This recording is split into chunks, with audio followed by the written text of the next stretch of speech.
अब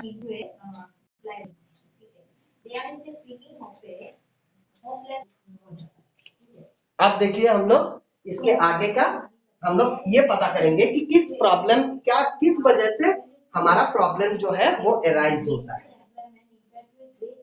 कारण हम पता करेंगे अभी। तो देखिए पहला ट्रांजैक्शन जो होता है चेक्स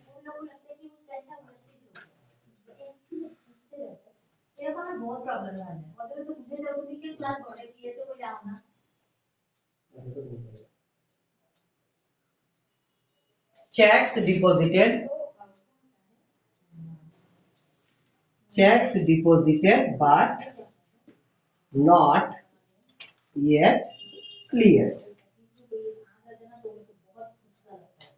ये पहला स्टेटमेंट है, कारण है जिसके वजह से ये डिफरेंसेस एराइज होता है।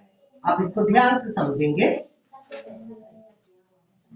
मैं आपको समझा रहा हूं क्योंकि आप कैश बुक कर चुके हो तो आपको समझ में आएगा। देखिए ये डेबिट है, क्रेडिट ये हमारा कैश बुक है, और ये जो है ये हमारा बैंक का पासबुक है। तो ये हमारा पासबुक है, डेबिट और क्रेडिट। अब मान लो कि मैं जो हूं एक बिजनेसमैन हूं, ठीक है। अब मेरे पास कुछ कस्टमर्स का चेक आया, टोटल हमारा 10,000 का चेक हो गया। जितना है सारा चेक्स हम लोग इकट्ठा किए और 10,000 का चेक्स मेरे पास हो गया। अब मैं क्या कर रहा हूं, उसको बैंक में जमा करने जाऊंगा। तो ये जो पार्ट है ये बैंक का पार्ट है, और ये जो हमारा पार्ट है ये हमारा फार्म का है। ये मेरा फार्म है, ये मेरा बैंक है। अब जब मैं ये 10,000 का चेक जमा करने जाऊंगा बैंक में, जाने से पहले मैं क्या करूंगा, मेरे डेबिट साइड में जो बैंक कॉलम है उसमें मैं एंट्री करूंगा। किधर एंट्री करूंगा, डेबिट साइड में, क्योंकि मेरा पैसा जमा हो रहा है। तो 10,000 मैंने यहाँ एंट्री कर दिया, बढ़िया। मेरा यहाँ बैलेंस कितना हो गया कैश बुक में, 10,000। लेकिन जब पासबुक में बैंक एंट्री कब करेगा, बैंक एंट्री करेगा जब उसको चेक का पैसा मिलेगा तब। अब ये प्रोसेस को हम लोग समझते हैं। मान लो कि मेरा जो बैंक है वो है SBI कोरबा का बैंक है, और ये जो मेरा कस्टमर है ये मेरा कस्टमर है, और ये मैं। अब कस्टमर का जो बैंक है वो है, मान लेते हैं ICICI। मेरा बैंक SBI है और कस्टमर का बैंक SBI है। कस्टमर ने मेरे को 10,000 का चेक दिया है। मैं जब यहाँ जमा करने जाऊंगा, मैंने अपने खाते में 10,000 रुपया लिख दूंगा, क्योंकि ये मेरा काम है और ये मेरे को करना है। अकाउंट से ही बोलता है कि जब भी आप कोई लेन देन का काम करते हो, लेन देन करने से पहले आप पहले एंट्री करो फिर लेन देन करो। यानी कि किसी से ले रहे हो तो पहले एंट्री करो और फिर ट्रांसफर करो, और अगर किसी को दे भी रहे हो तो भी आप पहले एंट्री करो फिर उसको दो। ये हमारा अकाउंट्स का रूल्स है, ये आपके बुक में भी लिखा हुआ है। अब अगर ध्यान से देखेंगे तो फर्स्ट पेज में आपको दिखेगा, जो आपने पढ़ा कि नहीं पढ़ा मेरे को नहीं मालूम, बट उसमें दिखेगा आपको। तो पहला हमको एंट्री करना है, फिर ट्रांजैक्शंस कंप्लीट करना है। एंट्री करने के बाद ही वो कंप्लीट होता है। तो जब मैं यहाँ से मैं अपने बैंक में मैं क्या करूंगा, मैं अपने बैंक में 10,000 का चेक दूंगा। अब मैंने तो अपने खाते में 10,000 एंट्री कर लिया। मेरा बैंक का प्रोसेस जो है वो लंबा है। मेरा बैंक क्या करेगा, ICICI को इंटीमेट करेगा कि मेरे कस्टमर ने 10,000 रुपए का चेक जमा किया जो कि आपके बैंक का है। फिर वो ICICI क्या करता है, इस चेक का अमाउंट को कंफर्म करता है, चेक नंबर वगैरह वो डिटेल्स लेता है, फिर कंफर्म करता है कि उसका जो कस्टमर है उसने 10,000 का चेक ए को देना है कि नहीं देना है। ये हमको क्या करना है, वो इंफॉर्मेशन कलेक्ट करेगा कस्टमर से। जब कस्टमर कंफर्मेशन देगा उसके बाद आईसीआईसीआई बैंक क्या करेगा, पैसा रिलीज करेगा मेरे खाते में। तो ये जो प्रोसेस है यहां तक का, ये प्रोसेस में काफी टाइम लग जाता है। अगर ऑन स्टेशन चेक है, ऑन स्टेशन चेक मतलब जैसे कोरबा का ही किसी बैंक का चेक है दूसरे बैंक का, तो मोटा मोटी 24 घंटा लग जाता है चेक क्लियरेंस होने में। अगर बहुत ज्यादा बड़ा अमाउंट है तो वो थोड़ा सा टाइम लगता है। ये डिपेंड करता है कुछ हद तक ट्रांजैक्शंस के लेवल पर भी और अमाउंट के लेवल पर भी।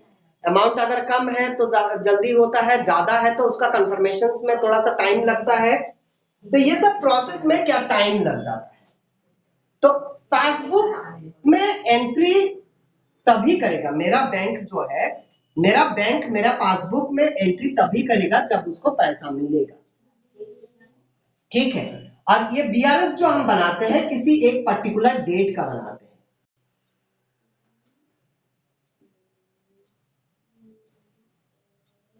ठीक है। अब उस डेट तक, जैसे इस डेट को मैं बना रहा हूं, उस डेट तक अगर मेरा पासबुक में क्रेडिट साइड में वो अमाउंट नहीं आया तो हमारा डिफरेंसेस क्रिएट हो गया कि नहीं। यहां पर हमारा 10,000 शो कर रहा है लेकिन यहां पर हमारा बैलेंस 0 शो कर रहा है। तो इस वजह से भी एक डिफरेंसेस आता है।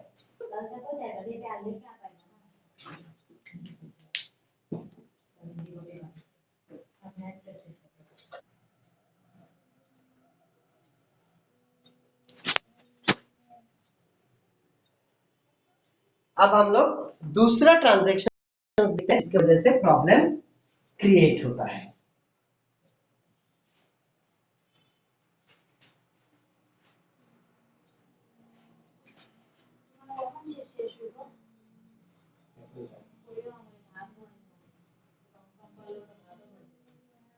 यहां पर नेक्स्ट है checks issued, checks issued but not presented for payment।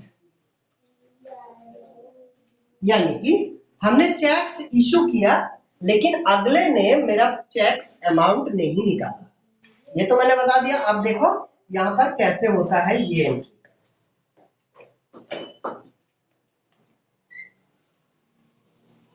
मान लो ये मैं हूं, ये कस्टमर है और ये मेरा बैंक है एसबीआई, ये मेरा बैंक है।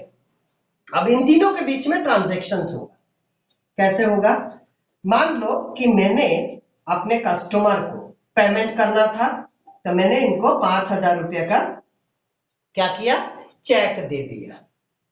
जब मैं इनको चेक दूंगा कस्टमर को तब मैं अपने कैश बुक्स में 5,000 का एंट्री क्रेडिट साइड में कर दूंगा, क्योंकि मैं जब चेक इशू करता हूं इसका मतलब यह होता है कि मैंने पेमेंट अगले को कर दिया है, तो मैं अपने कैश बुक में क्रेडिट साइड में एंट्री कर दिया। अब ये जो चेक होता है इसका मिनिमम 3 मंथ्स या 6 मंथ्स का ये रहता है, टाइम पीरियड रहता है। मतलब विद इन 3 मंथ्स और 6 मंथ्स आप उसका क्लियरेंस ले सकते हो बैंक्स में। उसके बाद वो चेक जो है वो इनवैलिड हो जाता है। अब मेरे कस्टमर को पैसा जरूरत नहीं है, उसने बैंक में गया ही नहीं, मेरा बैंक में गया नहीं, तो इस केस में क्या होगा,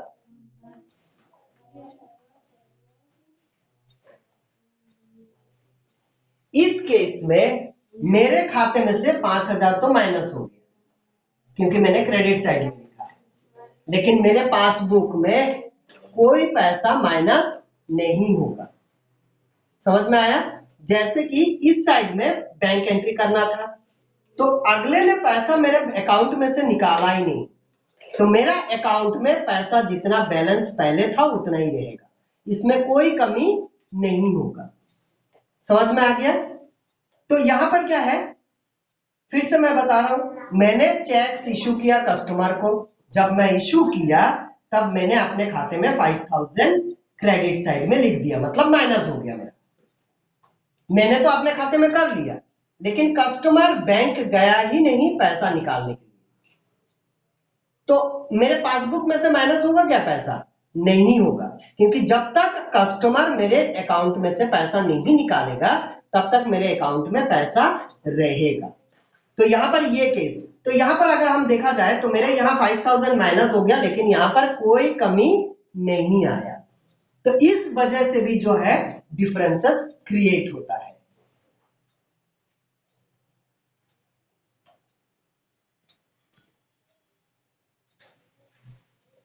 अब हम आते हैं थर्ड ट्रांजैक्शन में, जिसके वजह से प्रॉब्लम क्रिएट होता है।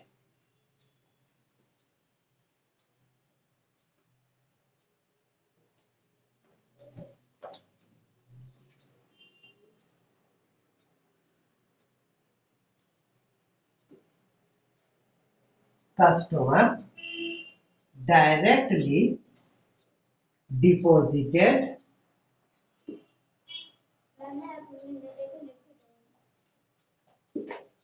into bank. इसका मतलब क्या है कि मेरा एक कस्टमर है जिन्होंने मेरे बैंक खाते में डायरेक्टली जाकर के पैसा जमा कर दिया। अब हम आते हैं यहां पर, ये हमारा कैश बुक है, ये क्रेडिट साइड है, ये डेबिट साइड है, और ये बैंक कॉलम है। अब ये हमारा पासबुक है।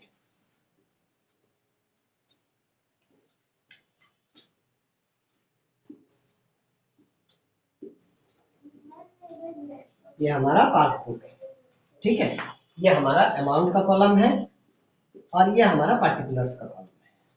अब हुआ क्या है यहां पर, सुनिए, मान लो ये मैं हूं, ये मेरा बैंक है और ये मेरा कस्टमर है। अब मैंने इनको जो है 5000 रुपये का सामान मैंने सेल किया है उधारी में, यानी कि क्रेडिट में, कभी मैंने सेल किया था। तो इनके पास मेरा जो है अकाउंट नंबर और आईएफएससी कोड जो भी रिक्वायर्ड होता है पैसा जमा करने के लिए, अकाउंट नंबर और नेम, ये सब इनको पता था, ठीक है। इन्होंने जब इनके पास पैसा हुआ तो इन्होंने मेरे को कोई इंफॉर्मेशन नहीं दिया। इन्होंने क्या किया, मेरे खाते में जाकर के पैसा 5000 जो है वो उन्होंने मेरे बैंक में जाकर के जमा कर दिया। समझ में आ गया आप लोगों को? ये मैं हूं, ये नहीं लेकर के मैं मी लिख देता हूं, ये मैं हूं, ये मेरा कस्टमर है और ये मेरा ही बैंक है, कस्टमर का बैंक नहीं है, मेरा बैंक है। इनको मैंने कभी 5000 का सामान सेल किया था उधारी में। जब इनके पास पैसा आया तो इन्होंने मेरे को कोई इंफॉर्मेशन नहीं दिया, बल्कि उन्होंने जाकर के मेरे खाते में 5000 रुपया जमा कर दिया। तो यहां पर डिफरेंसेस क्या आएगा, ये पासबुक और कैश बुक में देखो, ये जब जमा करेंगे 5000 तो ये मेरा 5000 यहां पर डिपॉजिट हो जाएगा। जब मेरा 5000 डिपॉजिट हो जाएगा तो मेरा पासबुक में जो बैलेंस है वो बैलेंस क्या हो जाएगा, रेज हो जाएगा, बढ़ जाएगा। मेरे को कोई इंफॉर्मेशन पता है क्या? नहीं, क्योंकि मैंने बोला था कि कस्टमर जो है उसने डायरेक्टली जाकर के बैंक में जमा कर दिया, मेरे को कोई इंफॉर्मेशन नहीं दिया। तो मेरे को अगर इंफॉर्मेशन नहीं देगा तो मैं अपने खाते में एंट्री करूंगा क्या? नहीं करूंगा। तो मेरे यहां बैलेंस क्या आ रहा है, 0, लेकिन मेरे पासबुक में बैलेंस क्या है, 5000। ये मिस कम्युनिकेशन या मिस इंटरप्रिटेशन की वजह से ऐसा प्रॉब्लम आता है। बैंक ने मेरे को इन्फॉर्म करेगा, लेकिन लेटर बाद में करेगा, लेकिन वो भी हमको कब पता चलेगा, जब हम बैंक का स्टेटमेंट निकालेंगे। जब हम बैंक स्टेटमेंट निकालेंगे तब हमको पता चलेगा कि फलाना कस्टमर जो जिनको मैंने उधारी में दिया था उन्होंने 5000 रुपया मेरे अकाउंट में डाल दिया है। लेकिन जब तक मैं ये स्टेटमेंट नहीं निकालूंगा तब तक मेरे को ये पता नहीं चलेगा और मेरे खाते में यहाँ पर दिख रहा है बैलेंस कितना है, 0 है कैश बुक में, लेकिन मेरे ही पासबुक में बैलेंस हमारा कितना है, 5000 है। तो ये थर्ड कंडीशन है जिसके वजह से हमारा ये बैलेंसेस इक्वल नहीं आता है, डिफरेंसेस रहता है।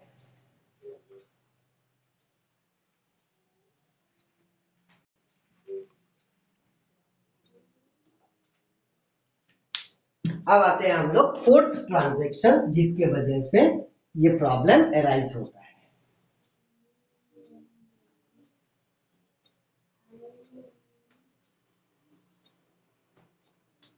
फोर्थ ट्रांजैक्शन है बैंक डेबिटेड चार्जेस। बैंक ने डेबिट किया है चार्ज, कुछ चार्जेस उसने डेबिट किया है।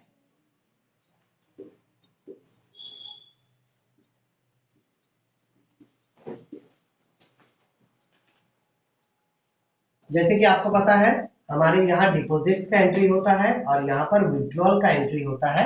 बैंक वाला जब एंट्री करता है तब यहाँ पर डिपॉजिट्स का एंट्री करता है और विड्रॉल का एंट्री डेबिट साइड में करता है। तो आप देखो बैंक चार्जेस कई कारणों से काट सकता है। एक आध मैं बता रहा हूं आपको, जो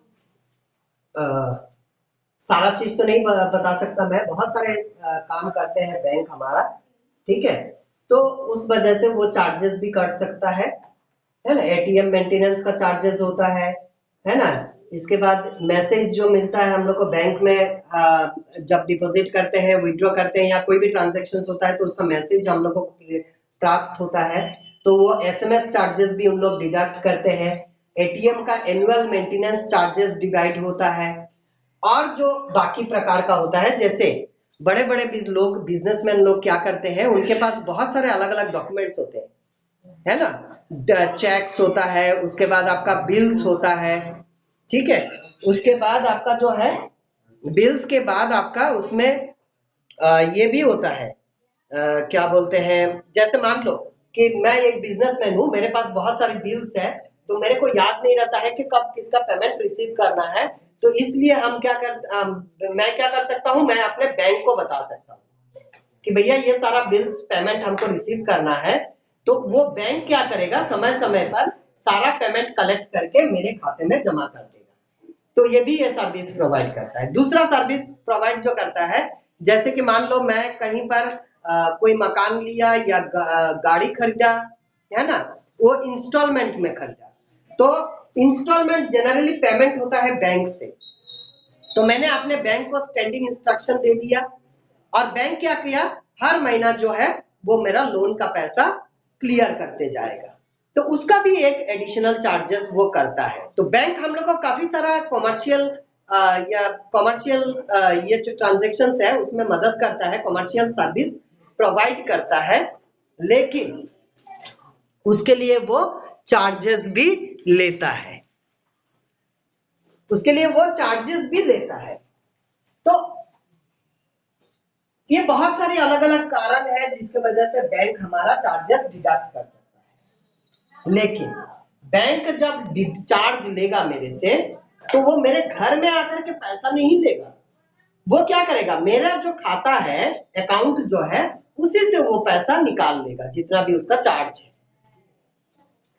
तो यही कंडीशंस में क्या होगा, मान लो कि मैंने बहुत सारा ट्रांजैक्शंस किया है, बैंक्स ने मेरे को सब सर्विस प्रोवाइड किया है और उसने मेरा 125 रुपया जो है उसने काट लिया मेरे खाते में से। तो मेरे खाते में से जब 135 रुपया काट लेगा तो मेरा अकाउंट का बैलेंस क्या हो जाएगा, ड्रॉप हो जाएगा, कम होगा। ये चीज बैंक मेरे को बताने आएगा क्या, बताने नहीं आएगा, क्योंकि बैंक कभी आपके घर में नहीं आता है बताने कि वो कितना चार्जेस काटा है, क्या किया है।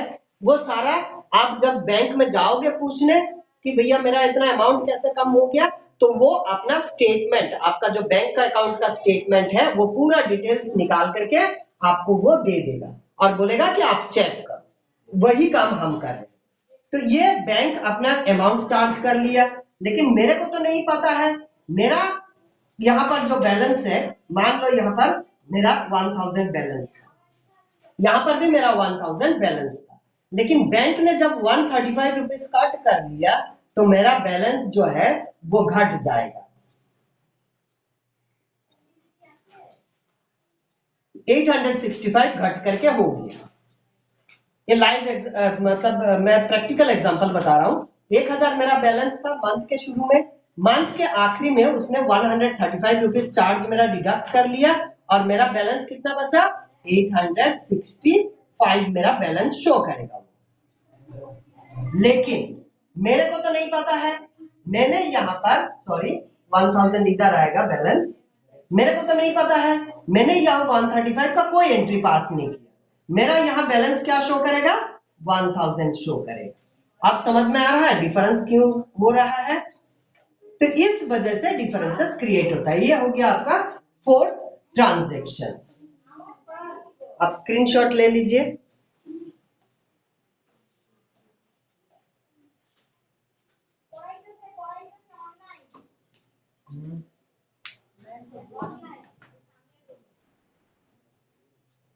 अब मैं मिटा रहा हूं उसको।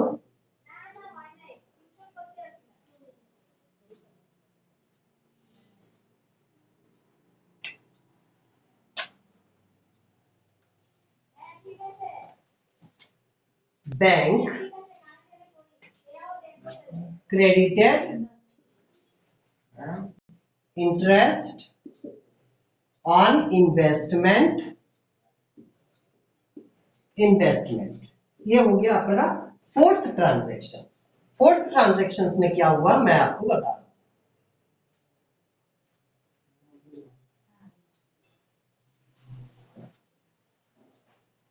मान लो कि ये मैं हूं और ये एक दूसरा कंपनी है और ये मेरा बैंक है।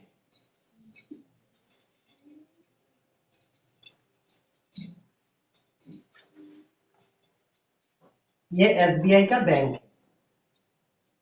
यहां पर जो है